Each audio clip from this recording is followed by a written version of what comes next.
শিখামানি ছেলে আমাকে কি সবাই মুখান্না পেয়েছে নাকি? হ্যাঁ বাড়া এক এক রেখে ধরে গায়ে ভেঙে দেবো সবাই বাড়া।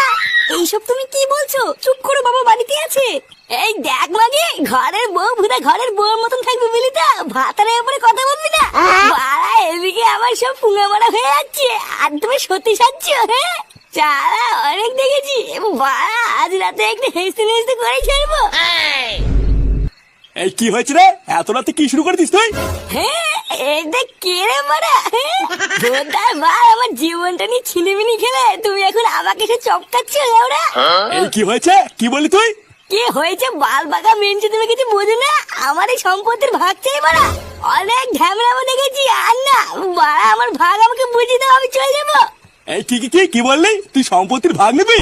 আরে হ্যাঁ ভুদার মাল নেবো তো, আর যদি আমি আমার ভাগ না পাই সব গুদ মারাবো। আলা শুনে বাচ্চা, এখনো নাক টিপলে দুধ বেরোয়, তুই আমাকে গরম মারছিস? বোকা চোদা সেগো মানি ছেলে।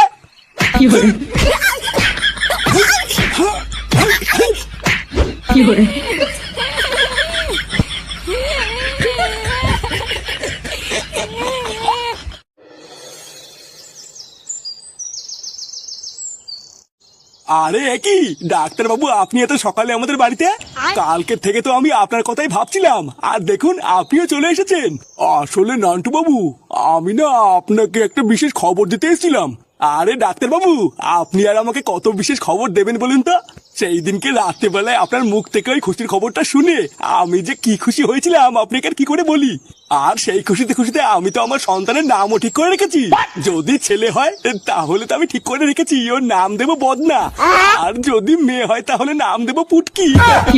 আরে নান্টু বাবু, আমি কি বলছি আগে সেটা শুনুন। আরে আপনি এসব ছাড়েন তো, ওইসব তো পরেও হবে। চলুন চলুন ঘরে চলুন। আমার বাড়ি পর্যন্ত যখন এত কষ্ট করে চলে এসেছেন তখন আমার গিন্নিকেও একবার দেখে যাবেন। আরে বাবা আসুন না ডাক্তার বাবু, আসুন আসুন আমার ঘরে আসুন। এই তো এটাই আমার ঘর, আসুন আসুন। এই কি হলো মানে এত সকালবেলায় আবার কোন খাকে চলে আসলো? না দেখতে হচ্ছে তা। আরে নাটু বাবু, আপনি খামোখাই উত্তেজিত হচ্ছেন। আমি একটা বিশেষ খবর দেওয়ার জন্য এতদূর ছুটে আসলাম, আর আপনি তো আমার কোনো কথাই শুনছেন না। খবর? কি খবর? আসলে নান্টু বাবু, সেই দিন রাতে মেশিনে একটা বিশাল বড় সমস্যা থাকার জন্য একটা ভুল হয়ে গেছে। তাই আমার মনে হলো এই খবরটা আপনাকে তাড়াতাড়ি করে জানানো দরকার। কি বলছেন? মেশিনে সমস্যা ছিল মানে? আর কোন খবর দেওয়ার কথাই বা বলছেন? ইয়ে মানে সত্যি বলতে নান্টু বাবু, আপনার বউ প্রেগনেন্ট না।